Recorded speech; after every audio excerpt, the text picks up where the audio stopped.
What's good YouTube, and welcome to the house. We're about to get into the final cards of Phantom Rage, which has been turning out to be an amazing set, but first I just want to point out that I did a box opening earlier thanks to TCG Player, using that link in the description down below, costing you nothing extra to support the channel directly for the cards you'd already be buying. That out of the way, I'm giving away my pulls from this box. They're pretty freaking awesome, so check that out after this video, because uploading this video is going to destroy this video in the not only algorithm, but being pushed in the sidebars and subscription feed. So let's go ahead and get into Jack in the Hand, a crazy card. I have read this one, not a reaction channel at this point. Jack in the Hand is a spell card that allows you to reveal 3 level 1 monsters with different names from your deck, have your opponent pick one and add to your hand, you get to pick one and add to your hand, and you shuffle the last one in the deck. That is freaking crazy. You +2 off this card, and level 1 monsters are no joke. They're some of the strongest cards in the game right now, between Jet Synchron, which we need to have that engine kind of taken care of a little bit, Nept Abyss, so many different places that this just looks crazy for what it could grab you from the deck versus what you could be playing for this to happen. Now, they do need different names specifically, so maybe that's going to make some decks go out of their way to do some certain things. It's showing Ghost Tricks to start with some very cute art. I don't think this is necessarily going to be the star player within Ghost Trick decks versus other decks that are going to get a lot more mileage out of it. Now we become a reaction channel. I have not read any of these cards at all, so let's go ahead and get into it, starting with Cupid Archery. I feel like there's a ton of cards kind of around this theme. She's a light fairy effect, 2200/600. You can only use this card's first and second effects once per turn each.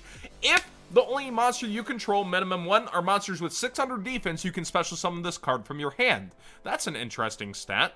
Quick effect, you can discard 1 card, then target a light fairy monster you control and 1 face-up monster. The level of the first target you control becomes the same as the second target till the end of the turn. Note, much like Cupid Dunk and Cupid Volley are a pair, low-high, this is probably the pair to Cupid Serve lower than the card being higher. Okay, so yeah, there is cards based on cards based on this in the past. Again, reaction channel, we can't go back. It's too late. We fixed it live. We've got here Pluffiness, the unconventional commander. That's quite the terrifying name, Pluffiness, huh? Do you have interesting art? I don't get it, maybe. Okay. He's a Dark Fiend, level 4, 1800. I don't know. Pluffiness just sounds like fluffy. So, I'll have to Google that after this. You can only use this card's name's first, second, and third effects once per turn each. If this card is normal summoned, you can banish 1 trap card from your deck. This card gains a level. I wonder if there's trap that, like, when this is banished, you get something.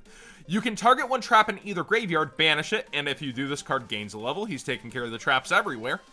If this card is destroyed by an opponent's card, you can set 1 of your banished normal traps to the field. I like how you can do any trap, and then it's normal traps.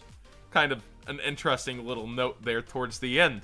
Leading up, I would have thought it would have something to do with any trap that you're grabbing, but not a terrible card in what he's able to do. An 1800 indirect searcher. Weird. Alright, we've got Groove Xenoguitam. He's an Earth Rock effect, 1000/2000. Oh boy. An insane-looking rock monster. What could go wrong? You can only use this card's first and second effects once per turn each. If this card is sent to the graveyard, you can target a rock monster in your graveyard, except for himself, and add it to your hand, then place a card from your hand on top of the deck. I was about to say, just a free grab after he goes off the field. What are you thinking? What are you doing? At least it cost a little something, but it stacks it on top, which does work with that Emancipator, because getting to put it on top, you're going to be able to control what's on top. Oh my goodness. If this card is banished from the field or graveyard, you can send a rock monster from your deck to the grave. This card is pretty good for Emancipator. Even looks like he fits right in. Wow, except it's like a rock band. I get the pun there. Yeah, rock band is, the name is literal. Okay. Next up, a kind of unassuming looking trap with a lot going on in the background. This is Revenants Running Rampant, a trap card. During the main phase, immediately after this effect resolves, normal summon or set a monster. Huh, so kind of a very watered down ultimate offering. Very interesting art going on with all these monsters, but Immediately, normal or set a monster, huh? Kinda generic. I don't think it would see play for just the one-off. It's not like Ultimate offering crazy, but that's an interesting thing to be introduced to Yu-Gi-Oh! Nonetheless. Xyz import. Wow, XYZ being in the name, Xyz being in the name, is actually pretty important with some of the past cards that just never really took off. It's a quick play spell. You can only activate one card with this card's name per turn. Target an Xyz monster you control and one monster your opponent controls with attack less than or equal to that Xyz monster. Attach that opponent's monster as a material? Wow. But it is target activation. You have to target theirs as well. But just slurping it on as a material? That's kind of crazy. That's pretty good. That's any Xyz deck now has a tool that target, it's gone, and it's mine. That is a decent card, for sure. Oh, that's cute. Nezum Hanabi. That's quite the name. It looks like it reminds me of Fire Ferret a little, but it's a mouse. Okay. Cannot be used as material for a fusion, synchro, Xyz, or link summon, but it can for a ritual summon. If this card is normal or special, place 6 counters on this card. That's a lot of counters. What kind of counters? Place 6 counters. Once per turn during your end phase, switch control of this card to your opponent. Once per turn, if this card with its counters on it switches control, roll a 6-sided dice and remove its counters from this card equal to the die result. If all this card's counters are removed by this effect, destroy it, and if it's destroyed, you take 2,000 damage. So it's a troll card. It's one of those troll cards.